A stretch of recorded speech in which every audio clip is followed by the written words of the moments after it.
Hey, what's up, El Paso, and to all my beautiful people out there? Thank you for joining us here. We are on the Team Jackie Stevens Home Show podcast. Guys, every now and then, yes, we do it, and we do it right, and today is no different. I am extremely excited. This is one of our core people in our group here that Jackie and I just really look up to. Get all the knowledge, all the nuggets, but I'll let him tell you a little bit more about it. Today's guest, guys, is Al Stasek. How you doing, my man? Hi, Garrett. Thanks for having me on, my friend. I'm excited. No, I couldn't be more thrilled. And again, first, I'll just thank you right out the gate because I know there's many other activities you got going on during the day. And that's kind of what I want to stress. It's just the availability that you always afford yourself to us when we have to go through, kind of bring it and share a different aspect of real estate to our folk here in our local community in El Paso and those that follow and watch us here locally and from afar. So once again, thank you so much for jumping on. And so I'll just start off, man, real quick. I mean, not to sound like a typical interview, but let's do it. Tell us a little bit about Albie. Cleveland, Ohio, Ohio's finest. Go ahead and share that and kind of go from there. Yeah, thanks, Edgar, man. Well, first of all, hello, El Paso and New Mexico communities. I always love the people down there, just the friendliest humans on earth. So I want to start off by saying that. And actually, I got to visit those areas when I was very young because I came out, of my teen years and I dropped out of college and started in the trucking industry. So I ended up getting my CDL, and I was over the road a lot in my early 20s, and found out after a few years of that it really wasn't for me. It was cool when you're that age, a young man, and I was making good money, which is what I thought was good money anyway. But I was never home to enjoy it, and it's a tough life. Anyone that listens to this that knows an over-road truck driver, you gotta pat them on the back. Number one, we need them, but number two, it's a tough life. And so I did that for a few years, and then kind of took a summer off and reflected on what the heck I was going to do with my life. And my dad had his real estate license. He was always part-time. And I kind of tell the story. I grew up in real estate offices. My dad was a Century 21. He had a gold coat, the whole nine back in the 80s. And I grew up, just going up to the office with my dad. But back in those days, people that have been in the business when they were in the business in the 80s, and there's probably not a ton of people watching this, but if you are, you know what I'm talking about. It wasn't the same type of real estate environment office that you see today. It was rough. Everybody smoking in the office, very male dominated. It wasn't a very friendly, that's not to say that my dad wasn't at a friendly office. I mean, I got to know all these guys and everything, but it's much different today. But it made me not want to be a real estate agent. I wanted nothing to do with real estate after seeing how these people talk to each other. And my dad would make cold calls every day and get hung up on and swore at and all this stuff. And so I was like, no, it ain't for me. If that's what I got to do to sell real estate, I'm out. But, as a college dropout, no degree other than, the degree I got on the road driving a semi truck, everyone knows, that's kind of a fallback on some people, and I'm no different on it. I knew that I had the ability to speak with people and connect with people. But I said, well, if I'm going to sell something, what's the highest dollar figure? It's a house. And so I'm like, well, maybe my dad can introduce me to the broker. He did. And so in 1998, I got my license. Awesome. And as this kind of story goes, Realtor.com came out shortly after that. All the guys in the office thought that the sky was falling and our business was done. And I kind of hopped out of that office. It was a bit of a dinosaur type of office. And I did a startup with a buddy of mine, and we blew that up, had fun, which led me into really leaving and starting my own RE/MAX team. I started a team at RE/MAX. I met Mike and Jay in 2010 as I was coming out of the real estate, collapse. And from that point, they coached me, and Cliff Freeman was actually my coach with Mike and Jay. And my business just started doubling and doubling and doubling because I was just listening to what they said to do. I was just really modeling how to build a real estate team and company. And I ended up going independent in 2013 and just left Remax and doubled the business again. And then in 2017 saw the EXP model, and the rest is kind of history. It's been a wild, fun ride.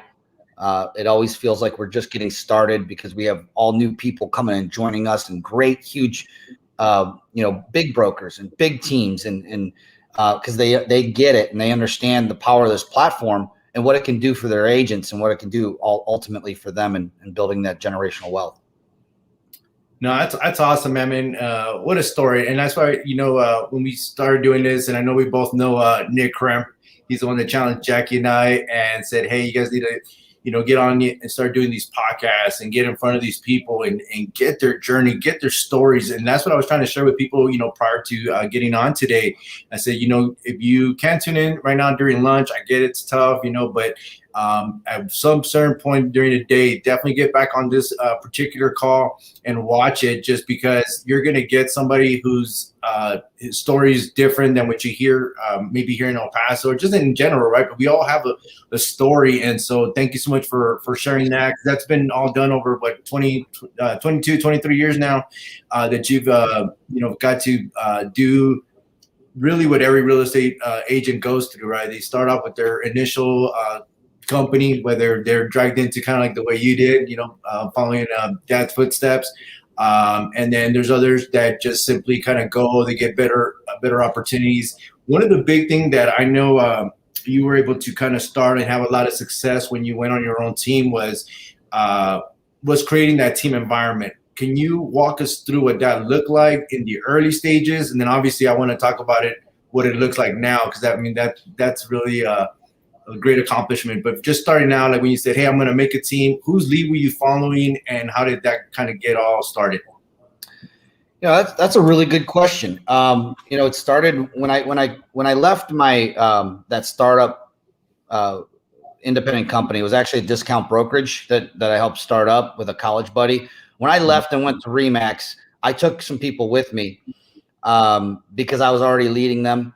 And so I kind of was, I plopped down with a small team of like three or four of us. And so I didn't know anything. I knew nothing. Remax had a relationship with Brian Buffini at the time. This is when teams were just starting to get more popular. And so he had this, I think it was called a team summit or something like that in Vegas. I flew out there.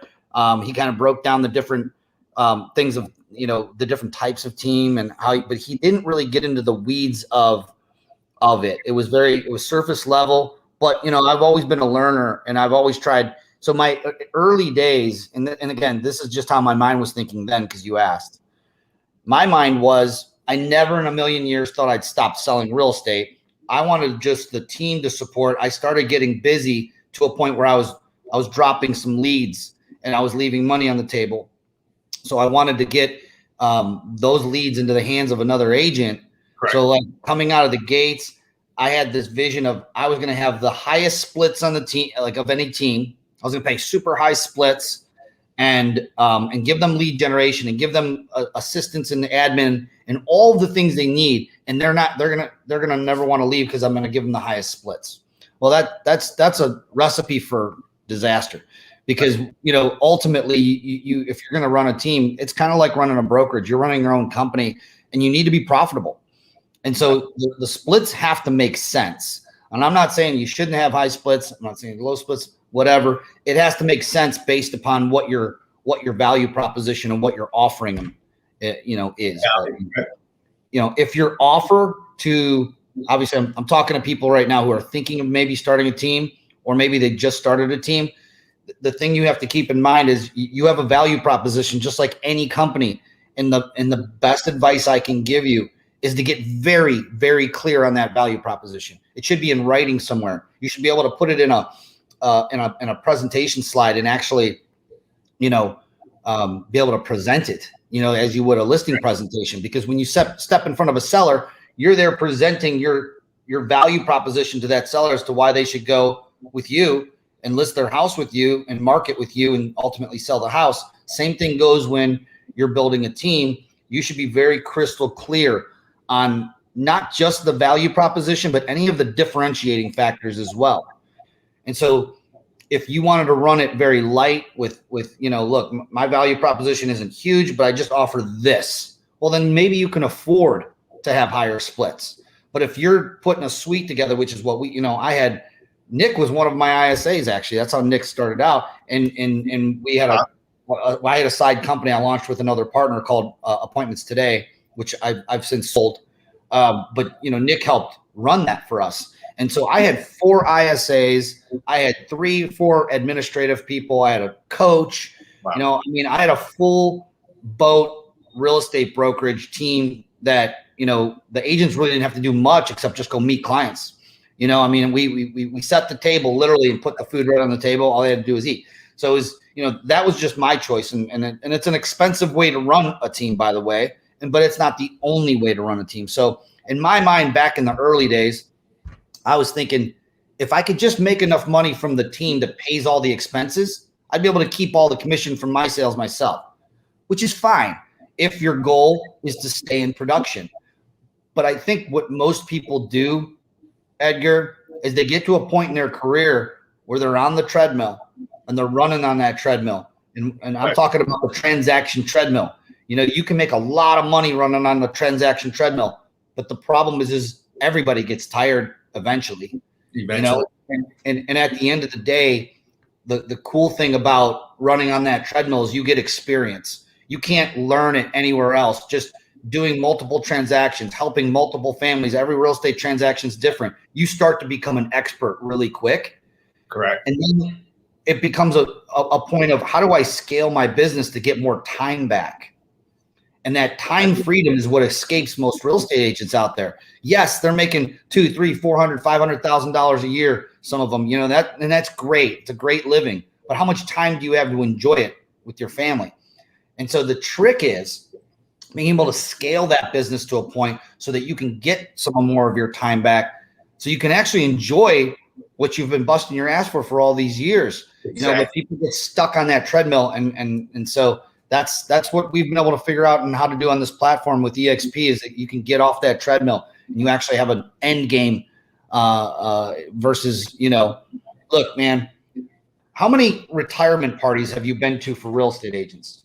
It's funny you asked that. That was so just so Jackie and I were a couple team here in El Paso, and that was her exact question today to Facebook, and she goes, have you thought about that, right? And I said, what? Now that I think about it, there's just not many that we do. And I didn't mean to cut you off. It's just I thought it was hilarious how I asked you, yeah. You brought it up. You know what I mean? And it's something that obviously when we made our transition over, we came from a monthly fee brokerage here in El Paso, and we were doing fairly well, and everything was going, just according to plan. But when we really sat down, you think about what is it that we want to do moving forward. My number one thing that I told her was, this just ain't. It's not a long-term solution. I would love to say that I'm going to be able to sell homes forever, but at the end of the day, I don't want to be that older realtor having to sneak out a home here and there just to make ends meet, And so we started thinking different. And ironically, when we saw the EXP model, really our thing was to find a group, collaboration group that we can reach out to, talk to, ask about certain ways on how to grow that team. And that's why I asked you earlier, what it meant for you years back, starting the team. Not only that, but being very successful. And let me ask you, how many homes did you sell during those RE/MAX years and when you went independent, your best year? I think it might have been around 180 homes, something in that range when I was with RE/MAX. We're doing about 800. Don't quote me on that, but we were doing about 800,000 in GCI. That I know. Awesome. And that was that was in 2012. And then from 2013 to 2016, we doubled that. So to 1.6 million in revenue, and almost about 300 homes. Cleveland, Ohio, it's a very low price of cost of living.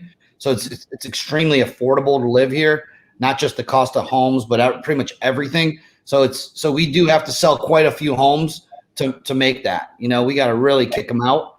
But yeah, we doubled our business, but the problem wasn't selling more homes. You know, that's not a problem. The problem is finding enough good talented people to help them sell more homes. And I did that with only 12 agents. And so when you're operating a team, I tell people you got to choose one or two things. One, high profitability and still really, really high net income is the keep it nice and tight. You're a listing agent. You're doing the highest leverage activity. We call those HLAs. HLAs are called high leverage activities. And so if you focus on those, it means you're going to be doing your highest dollar per hour work, not the lowest dollar per hour work. All that needs to be leveraged. And you keep your team nice, small, tight, you're going to make a lot of money, have a nice living. Don't know how much time you're going to have because that's where that time pool. And then you have the middle piece where you don't want to be. That's the scary piece. And then there's where you go mega large. And then you can start to scale that. And all a team is when you go mega large like that, just a large team is just it's a brokerage, and, you know, under another brokerage, you know, is really what it is, but it operates that way. And the number one lifeblood of any brokerage is productive real estate agents, period. It's not that hard, you know. Have a value proposition that attracts productive real estate agents, you know, who are good people. We don't want jerks, but are good people. They have good core values, and that they want to grow their business. And that's like this game. But you have to create the environment for success. You're never going to be able to force somebody to drink from the fire hose. They have to want to drink from it. And you can't worry about those people who don't drink from the hose because they are who they are. And there's a lot of turnover in our business. So to win in this game, create that environment, nurture the environment, and make sure that it's there. And the people who will, you know, plug into it, they will plug in. The ones who won't, it doesn't matter what brokerage they're at, they're never going to plug in. You know what I'm saying? So hopefully that was helpful. I went off on a tangent there. No, and I appreciate it. The reason I asked the question is because that's what we kind of grow up on, right? Is how many people can we attract? How many agents can I bring onto my team? And so that we can have X amount of, in production. GCI really is the number we should always be looking at, is how much am I really taking home and leaning on to help them. But the number one thing, I was talking to Chuck Fazio here the other day, and what he mentioned to me is like, you know what, Edgar, I ran a huge brokerage, 900 plus agents. And the one thing that I was never able to tell each and every one of them is how I'm going to change your life. And that's the one thing that really stood out to me, because as going back to where, me and Jack, we made the decision to make a switch to just be able to find, some guide and some leadership and that kind of good deal. Not that we weren't getting it before, it was just completely different. There wasn't really a need for us to be able to get it on a one-on-one basis. But when we decided to really dig in and find out what EXP truly had to offer, and I'll ask the question to you now is, at what point, because you're being, extremely successful. You're doubling production on top of another year's production. Like I said, selling homes is not a problem. You're selling more and more. At what point did you say, hey, I need to really look at this EXP model and just really kind of dig into how I can incorporate it into what I'm doing now and what it's become, for you today? That's a really good question. And again, this may resonate with some people out there who've started and are running a team. And inevitably, if you've been running a team long enough, or even a brokerage, the number one threat you have on this team is losing your top agents. So when you start to help an agent become successful, they start to make more money than they've ever made. And if you have them on a split, and there's also then another split with the broker, eventually what happens, if they're good, they start to not need your leads anymore because they're doing such a good job that they're getting referrals left and right. And so if lead generation is one of your value propositions, I call it the theory of diminishing value, is that the value starts to diminish. It's not because you've taken the value away It's just that they no longer need it because they're doing such a great job that everybody that they help is a raving fan, which we know that part of that is also because of the team that you have supporting them, but they don't see that way. Correct. So they're going to go in and start to do the math. And they're like, damn, I'm making this person a lot of money. Maybe it's time for a conversation, you know? And often there is a conversation, but sometimes it's a conversation of, you know what, I think we need a bigger split. Or it's a conversation of, hey, I love you. You're great. Thank you for everything. But it's time for me to go and start my own team. So that's kind of what occurred in 2017. I was coming out of my best year as an independent broker of 2016. 2017, we hit the ground running. We're doing great. And then I got that call. And it was from my two top agents. And luckily, you know, I'm still friends with these two ladies today. But they're like, you know, I need to spread our wings. We want to start our own team. And they ended up going to Keller Williams. I had zero intention on moving my brokerage to another brokerage. And people were, you know, really calling me, banging on me, emailing me to look at EXP, and I ignored them all for about a year. And so anyone watching this, I apologize that I ignored you, but it was Cliff Freeman who finally was like, Al, I was your real estate coach. You know, I wouldn't do you wrong. Just look at it and tell me to get lost. Tell me I'm crazy. And then I won't ask you to look at it, but just look at it. So I did.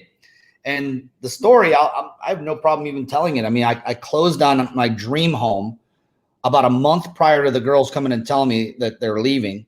And I watched $400,000 of income walk right out the door. That's what I mean by keeping it small could be a threat. Okay. And now I'm sitting there skimming a pool of this beautiful, gorgeous, big house I bought that I didn't even know if I could afford.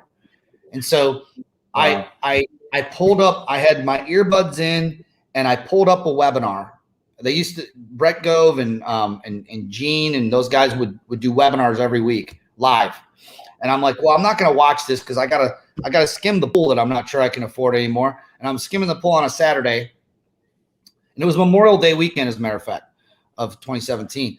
And we just had opened the pool, you know? So I was skimming it, and what I heard, I couldn't believe. I was like, holy Moses. I said, if I would have known this, I immediately connected the dots. And I said, if I would have had my brokerage at EXP, I wouldn't have lost the girls. I could have just helped them build a team and they would have stayed right here at EXP. Why? Because it would have been silly for them not to. They would have gotten stock, and I could have actually helped them, you know, bring on productive agents, because it's still, we had a financial alignment. Them moving to another company, now we're completely out of financial alignment. And that's a big deal, you know? So I looked at it, I beat it up for 60 days. And the last person I talked to and asked them to poke holes in it was Jay. And I never in a million years thought that Jay and Mike would move their brokerage over, because it was doing really, really good. Yeah. But I didn't ask him to join. I just said, man, would you take a look at this and tell me if I'm about to jump off a cliff and move my brokerage over, which I've busted my butt for so many years to build. And now I'm going to move it over to I just think that I have to, for my agent's sake. It's a no-brainer. And Jay looked at it. He goes, I can't talk you out of this. He's like, this is the best business model I've ever seen in real estate. And then, of course, the rest is history. So Honey Badger Nation was born, and we're here on the call today with Edgar and that's awesome, Jackie. No, I appreciate that out, and that is the story. That's the one that you tend to hear more and more. And like I said, I like to share it with those because they don't know. They don't know, and I don't blame them, because we didn't know either. I mean, our decision. It just so happened we were in a transitional phase, and we ran into the right situation, talked to the right people, and it just made sense to do it. EXP Con a few years ago is when we made our decision, and looking back forward, I mean, I wouldn't. It was just meant to be, right? It was meant to be for us for numerous reasons. And again, I'll take it back to you. I've been having the opportunity to talk to you. And for those, that are wondering who Michael Reese is, Jay Kinder, Al Stasek, they all put together this great Honey Badger group, as Al just mentioned a little while ago. And that is our collaboration group, our group that we're able to bring to you guys from a variety of places, just to share that inside information. I'm I'm going to go ahead and ask my wife's question here. Otherwise, she's going to kill me if I don't. She said, "Is there be any live trainings to attend soon by you?" I'm assuming if we were to request your services down in El Paso, is that something that you'd be open to, Al? Absolutely, hands down. Jackie, hi Jackie. There it is. Yes. You wouldn't have to ask me twice. I'd love to come down and do a training and train some of your agents and even the agents in your entire area and just add value. Before this pandemic, that's all Jay, Mike, and I did was we traveled, the whole U.S. and Canada, and really just poured into people and added value. That's really part of our core strategy is, and I'll just say it, if you're a person from another brokerage, our strategy is to coach you and train you better than your current brokerages. And if we're successful at that, then it would be a no-brainer for you to partner with us and come join us. And that's straight up our strategy. Give as much as we possibly can give. And frankly, it's worked. And I know you have scrolling down there 4,000. Actually, Honey Badger Nation, and it may have already clicked over, is now at 8,000 agents now. Yeah. It's amazing. And it's kind of hard to keep up with the growth nowadays, right? Because you look at it one week, 1 month passes by, and it just kind of feels that exponential growth is just really, really happening, and it's continuously happening. I don't see it, like you said, it just feels like there's a restart every now and then, just because that's how successful things are going. Look at that.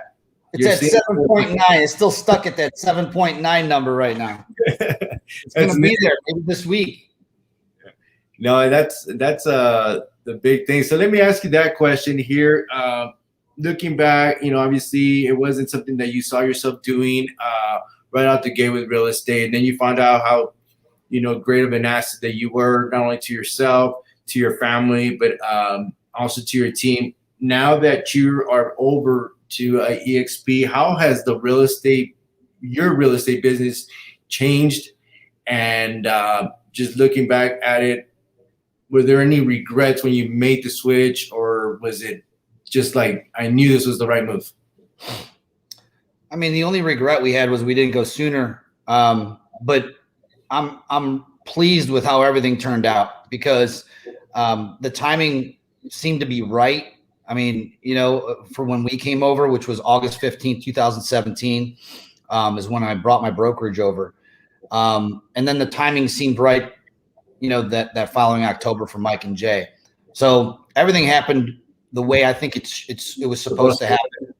Yeah. So, and with regard to regrets, I mean, none really, other than the fact is that I wish that we could have got the word out to more people sooner. But EXP wasn't even in all 50 states when we joined. When I joined, there were 4,000 agents, and we're almost at 60,000 right now, less than 4 years later. And so, the conversation was like, who? EXP what? What is that? What do they do? What is EXP? And Keller Williams ran into the same issue when they were coming up. It was Keller who? But look at them now. They're a top real estate brokerage in the nation, and everyone knows their name. Same thing with RE/MAX, and now us. And we're coming fast. And now there isn't really too many people, unless you've been living under a rock, who don't know EXP. And we have some amazing leadership, at the helm. And that was another big reason why it became a no-brainer. When we went down to EXPCon, it was in Fort Lauderdale in 2017. We met Glenn Sanford. We had lunch with him, Jason Gessing, and their leadership team. And at that point, that was a big thing for us, because we all led big organizations. Kinder Reese, with the brokerages and everything else, was a $10 million organization a year, annual revenue, 40 employees. Right. Like, we had a lot of respect for what Jason and Glenn had been doing and building, and how hard it was to do. We immediately had that respect. So, going early. We should have went early. That tends to be people's. If you talk to enough EXP agents, that will be the number one answer you get when you say, "What's your regrets?" They'll say, "Should have came earlier." Should have came earlier, and I think you nailed it earlier when you said just look at it. And if it's for you, you're gonna see it. If it's not, which is very rare that you get that, and it's maybe not right now. And we get that, we understand that, but definitely give you an opportunity to look at something different. And I think you nailed it. You know, you get to spend that time with your family. You get that freedom. I've followed you on other podcasts and stuff. You talk about that, that financial freedom number, like what is it, right? And you had one, and I don't know how it all came about. You also mentioned just a little while ago, you maybe didn't start on it like right away. You didn't know how, because there really wasn't a blueprint, right? It was something you guys were all kind of starting out, trying to find out what was going to be the best way. And I think it all sums up the same way. You started really just working for other people. How can you make them better? How can I really make them see great things? And all of a sudden it just, it went your guys' way, and definitely have set the tone and the stage for all of us that are, going for that same mission. Great, man. Well, thanks for having me on, Edgar. I can't wait to come down and see y'all in El Paso and New Mexico and meet you guys and meet your agents, and can't wait. No, I love it, man. And again, like I said, time is one thing that we can never get back. And when I get people like you that jump on here and are willing to, take some time and share a great story, share some insight, and I hope everyone that saw the show today gets that value and understands where we're coming from on it. And again, brother, thank you so much for jumping on, and I look forward to having you here again. And we'll see you in Dallas. Bye, Jackie. Bye, Edgar. Thanks for having me. Appreciate y'all. You got it. Bye-bye. Bye-bye.